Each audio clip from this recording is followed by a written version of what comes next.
And welcome back to Hannity. So during my exclusive sit-down interview with Julian Assange at the Ecuadorian Embassy in London, I asked him specifically about the FBI and DHS report on 2016 and the election hacking. Let's take a look.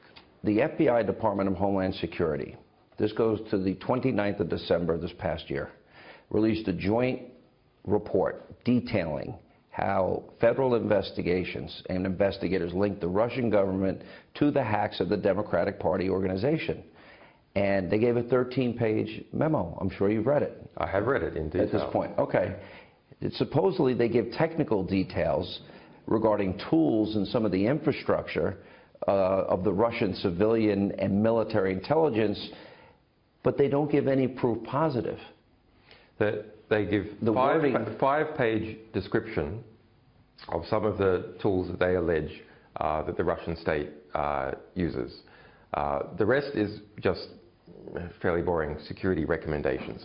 On the top, there is a disclaimer saying nothing. I was going to ask you about that. Guarantee that any of this information is accurate. Right.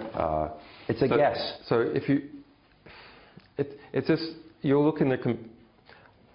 I used to be a computer security expert. That was my job. This is a bad report, and you look in the rest of the computer security community, you'll see dozens of other computer security experts in the United States, absolutely not affiliated with Russia. Isn't it contradicted though by our own Director of Intelligence, National Intelligence? James Clapper. That's James Clapper. Well, there's nothing in that report that says that any information was given to us. Nothing. What they have is what they call indicators. So like a way to recognize if these tools, these alleged Russian tools, have been used on your system. Mm-hmm. Okay. So in response to that, some engineer at one of the US electricity companies found this signature on one of their laptops. Okay. So then this was analyzed by a wide range of US computer security experts. I've read those reports in detail. And it's discovered this is a commercially available tool produced by Ukraine. So it's straight out of the bat, we either have a deliberate attempt to mislead or thoroughly incompetent work. Straight out of the bat. So that story about the laptop at the power generation center, that was picked up by the Washington Post and the administration, pushed everywhere, that here's the Russians infiltrating the electricity grid, and it was completely bogus. That was bogus.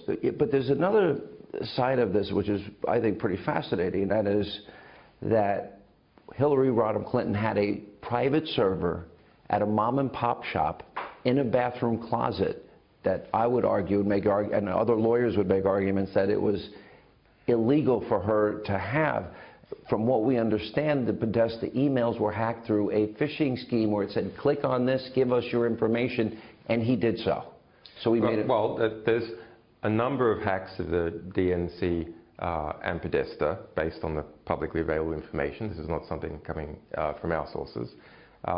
We published, as part of our policy of full disclosure, not interfering with the material, we published the several Podesta emails, which shows Podesta responding to a phishing email. Now, how did they respond?